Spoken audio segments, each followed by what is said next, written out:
Everything I will be talking about is also in written format. What are you getting with files? You will get 2 files for marketing, one for marketing and one if you just starting building a business and you don't know what to start. There is a step-by-step. There's about 30 steps, not to be scared. It will guide you through the process, how to register, how to figure out your local guidance, regulations and laws, what to put on your website. I also drafted examples of policies. Those are important. You have to have them. I also drafted for you clients intake form. Use it as a template. It will simplify, at least for start. As you gain experience, you can change all of it, but at least you'll have something to start with. I have few audios with my voice, bear with me. There are practices that you would have to do yourself regularly. So I'd like you to experiment with a ready recording and actually feel what's happening with your body. Obviously, there are scripts for grounding, for shielding, for soul retrieval and journeying, for healing. You will see they're very versatile. You can use at least some of them in any hypnosis session or a healing session. And they are useful when you do group healing. I made a list what you might need to have to do Zoom sessions, because we have to adjust to the changes in the world. What cameras, what microphones you may need. I've scripted for you 3 workshops with different themes. If you need more, just simply pick the part from the main file, what you want to use, copy it, and then adjust it to your workshop. I got so excited, didn't even introduce myself. My name is Guzalia Davis. I am a professional hypnotist. I am a shaman, what you would call by blood. I have seen people for divination and healing since I was 13. I am soon to be 50. Imagine my experience. It's over 30 years.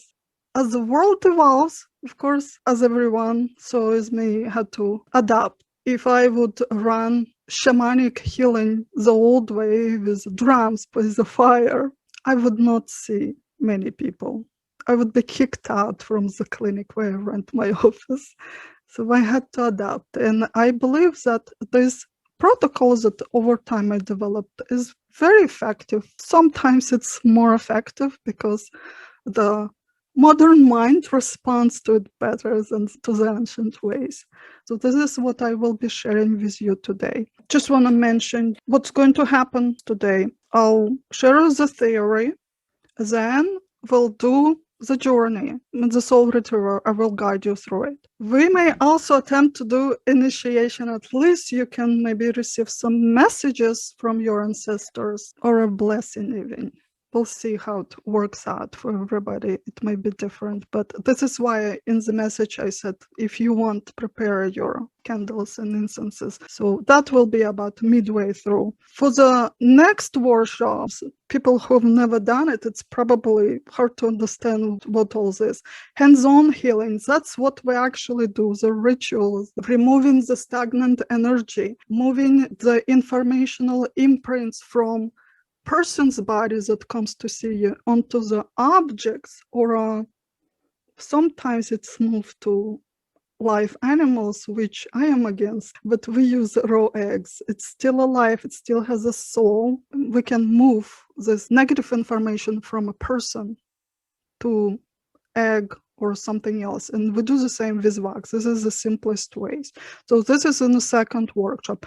In the third one, we'll do actual energy healing. If you've done courses on Reiki, you've seen nothing yet. You will feel. I know so many people, my friends, my close friends who are Reiki practitioners, they do it for years and years, and they admit, I've never felt anything. I'll teach you how to feel.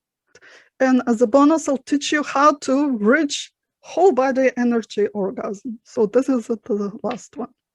So at least now you have something to look forward to. Okay? What is shamanism? Shamanism is a spiritual practice that is rooted in nature.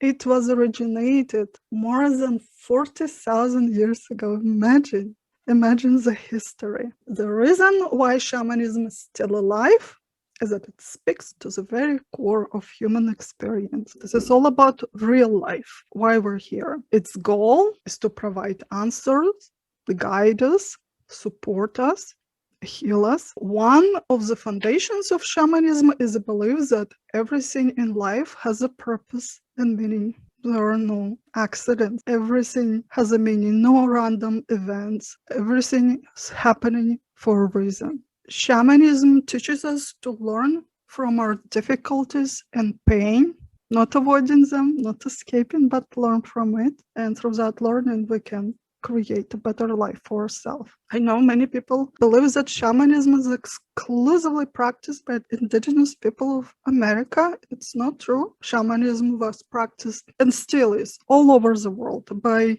every nation, by every race. Some American tribes adopted shamanism in the very first traditional form. Some developed their own way. Just an interesting fact, the scientists found the DNA, some northern tribes of Indian Americans match tribes in Siberia. Maybe this is the answer why we look alike. It is speculated that some Siberian tribes have traveled and settled there, just like many other tribes did, including Vikings, for example. So again, shamanism is practiced worldwide in North, South America, Africa, all over Europe, Asia, Australia, everywhere. Druids in Ireland, England, Northern France, Taltos in Hungary, Bonpo in Tibet, Huna or Kahuna in Hawaii, Miko in Japan and some other Asian regions. In India, it's a Tantrika or a Daikini. It's a Tantric priestess and shaman. Mundan, shamans in Korea, Bu in Mongolia, Fogara in Northern Africa. At least when you read or do research, if you come across those names, you know what that means. All the spiritual practices have similarities. We can look at shamanism as a universal spiritual wisdom inherent to all indigenous tribes all over the world. That practice has a goal, strengthens the connection between humans and nature. One of the foundations, the main foundation of shamanism, is a compassion, love for living and non-living. We believe that everything has a spirit, has a soul, whether it's person, animal, or even plants or rocks. Let's demystify a little bit shaman. The word itself originated in Tungus language in Siberian tribe. It means seer, the one that knows, the one that sees in the unknown, or the healer. There is a similar word in Sanskrit, sramana. It's still used by Tibetan monks. Shamanism is a spiritual practice that is rooted in nature itself. So if you believe that you have a strong connection to nature, right?